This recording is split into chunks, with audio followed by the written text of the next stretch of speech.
Hello everyone, আশা করি সবাই ভালো আছেন। আজকে আমরা জিমেইলের খুব একটা ইম্পর্ট্যান্ট বিষয় দেখব। সেটা হচ্ছে আপনি জিমেইলে কিভাবে আপনার জিমেইলগুলো ফিল্টার করবেন এবং ফিল্টার করে লেভেল দিয়ে কিভাবে আপনার মেসেজগুলো আপনি সাজিয়ে রাখতে পারেন। গুরুত্বপূর্ণ মেসেজগুলা বা আনওয়ান্টেড যে মেসেজগুলা যেগুলো আপনার দরকার নাই ওগুলো আপনি আলাদা করে রাখতে পারেন, বা আপনার মেসেজ আসলেই সেটা অটোমেটিক রিমুভ হয়ে যাবে। এই সবগুলো আপনি ফিল্টার করে রাখতে পারি। তো অনেক সময় আমরা আমাদের ফেসবুকের, টুইটারের, তারপরে আমাদের অনেক ধরনের ওয়েবসাইটে আমরা অনেক লিংকে ক্লিক করি, তো সেখান থেকে আমাদের আনওয়ান্টেড অনেক মেসেজ চলে আসে যে আমাদের প্রয়োজন হয়। এই অপ্রয়োজনীয় মেসেজের মধ্যে আমাদের ইম্পর্ট্যান্ট মেসেজগুলা অনেক সময় আমাদের দেখাই হয় না। এই জন্য আমাদের যে ইম্পর্ট্যান্ট মেসেজগুলা এটাকে আমরা ফিল্টার করে রাখতে পারি। আবার যেগুলা আমাদের ইম্পর্ট্যান্ট না, যে মেসেজগুলো আমাদেরকে ডিস্টার্ব করে, যে মেসেজগুলোর কারণে আমাদের ইম্পর্ট্যান্ট মেসেজগুলো আমরা দেখতে পারি না অনেক সময়, সেই মেসেজগুলো আপনি ফিল্টার করে আলাদা একটা ফোল্ডারে লেভেলের মাধ্যমে রেখে দিতে পারেন। তো আপনার জিমেইল অ্যাকাউন্ট আপনি ওপেন করবেন। ওপেন করার পরে ইনবক্সে দেখবেন যে কত আনওয়ান্টেড মেসেজ আসে। আমার এইখানে দেখেন যে এই যে টুইটার থেকে আমি আমার যে মেসেজ নোটিফিকেশন ওটা আমি অফ করে রাখি না, সো এই জন্য আমার সব মেসেজগুলো দেখেন এখানে চলে আসছে, যার কারণে আমার অনেক গুরুত্বপূর্ণ মেসেজ আমি এখানে পাই না। অনেক সময় তো নিচে সার্চ করা হয় না, তো এই জন্য আমি চাচ্ছি যে আমার এই টুইটারের মেসেজ আমি ফিল্টার করে রাখবো। এটা আমি আনওয়ান্টেড মেসেজে রাখবো, অথবা টুইটার লিখেও আমি একটা আলাদা লেভেলের মাধ্যমে রাখবো। আপনার ইম্পর্ট্যান্ট মেসেজটা একটা ইম্পর্ট্যান্ট লেভেলে রাখবেন, এবং যেগুলো আপনার প্রয়োজন নাই এটা আপনি আনওয়ান্টেড বা যে কোনো একটা নাম দিয়ে লেভেলের মাধ্যমে আপনি রেখে দেবেন। এটা আপনি দুই ভাবে করতে পারেন। একটা হচ্ছে আপনি এই যে সেটিংসে যাবেন, সেটিংস থেকে সি অল সেটিংস, এখান থেকে দেখেন যে ফিল্টার্স এন্ড ব্লকড অ্যাড্রেস, এখানে ক্লিক করবেন। ক্লিক করার পরে আপনি এখানে যে ক্রিয়েট নিউ ফিল্টার এটা ক্লিক করবেন। এখান থেকে আপনি যে ওয়েবসাইট বা যে আইডির মেসেজ আপনি ফিল্টার করবেন ওই অ্যাড্রেসটা এখানে দিবেন। ঠিক আছে, দেওয়ার পরে এই প্রসেসটা সেম একইভাবে এখানেও আমি জাস্ট দেখাচ্ছি, কারণ এখান থেকে করলে, ইনবক্স থেকে করলে খুবই ভালো হয়। কারণ আপনি এখানে যেখান থেকে আপনার মেসেজ আসছে সেই মেসেজের অ্যাড্রেসটাও আপনি এখানে পেয়ে যাচ্ছেন।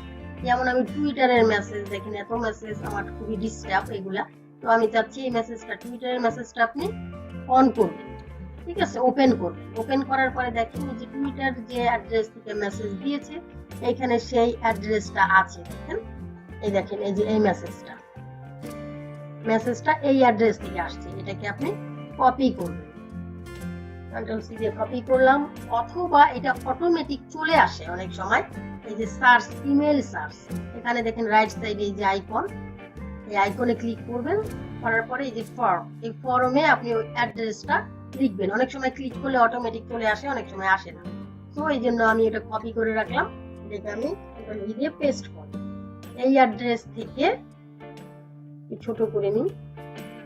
ওকে, তো এই অ্যাড্রেসকে আমরা ফিল্টার করব। দেন নিচে দেখেন এই যে ক্রিয়েট ফিল্টার, এটা ক্লিক করলাম। এখান থেকে এখন আপনি ফিল্টার করবেন যে এই মেসেজটা আপনার স্কিপ করবে, ইনবক্সে আসবে না। তারপরে মার্ক অ্যাজ রিড, যেটা মার্ক করা, রিড করা, সেটাও আসবে না। ঠিক আছে, এই দুটো আমরা সিলেক্ট করি। আবার এমন করতে পারেন যে এই মেসেজটা আসলেই অটোমেটিক ডিলিট হয়ে যাবে, কিন্তু আমাদের কোনো মেসেজই কিন্তু অটোমেটিক ডিলিট করা ঠিক না। কারণ আমাদের যে কোনো টুইটার থেকেও আমার খুবই গুরুত্বপূর্ণ মেসেজ আসতে পারে, পরে আমি ওটা যখন প্রয়োজন আমি দেখতে পারবো, কিন্তু যদি আমি ডিলিট দিয়ে দেই তাহলে তো আর দেখতে পারবো না। সো ডিলিটটা না দেওয়াই বেস্ট। আপনি চাইলে দিতে পারেন, অথবা আপনি এটাকে যেমন একটা ক্যাটাগরিতে রাখতে পারেন। এখানে দেখেন ক্যাটাগরি এস, চুজ ক্যাটাগরি। এই মেসেজগুলো আপনি কোথায় রাখবেন, সেখানে যে কোন ক্যাটাগরিতে রাখবেন, আপডেট, ফোরামে, সোশিয়ালে, এখান থেকে ক্যাটাগরিও সিলেক্ট করে দিতে পারেন, এখন যেভাবে আপনার সুবিধা হয়। তো এখান থেকে দুইটা অপশন সিলেক্ট করার পরে আপনি অ্যাপ্লাই দ্য লেভেল, এখানে লেভেল, একটা লেভেল মানে এখানে একটা ফোল্ডার করবেন। এই ফোল্ডারটাকেই আপনার লেভেল বলা হয়। ঠিক আছে, চুজ লেভেল। তো এখানে এই যে লেভেল দেয়া আছে জাঙ্ক, যদি জাঙ্ক লেভেলে রাখতে চান, এই দেখুন জাঙ্ক একটা ফোল্ডার তো যদি এইটাই রাখতে চান আপনি এটাই ক্লিক করে দিবেন, অথবা যদি নতুন একটা আপনি ক্রিয়েট করতে চান তাহলে এই যে নিউ লেভেল এটা ক্রিয়েট করুন, এখানে একটা নাম দিবেন। আমি এটা আনওয়ান্টেড মেসেজ দিলাম। এখানে নেক্সট লেভেল আন্ডার, মানে কোনটার আন্ডারে থাকবে আপনি এটা ক্লিক দিয়েও আপনি এখান থেকে সেট করে দিতে পারবেন। জাঙ্ক এটার আন্ডারে এটা দিতে পারবেন, বাট না দিয়ে এই একটা নামটা দিলেই যথেষ্ট। এখানে ক্রিয়েট দিলাম, ক্রিয়েট দেওয়ার পরে এগেন এখান থেকে আবার ক্রিয়েট, এই দেখেন আনওয়ান্টেড। এখানে এখন যদি টুইটার থেকে কোনো মেসেজ আসে এইখানে থাকে ফোল্ডারে, আনওয়ান্টেড যে ফোল্ডারটা এই লেভেলটা, এখানে সব মেসেজ চলে আসবে। আশা করি বুঝতে পারছেন। তো আজকের ভিডিও পর্যন্ত, দেখা হচ্ছে পরবর্তী কোনো ভিডিওতে। আল্লাহ।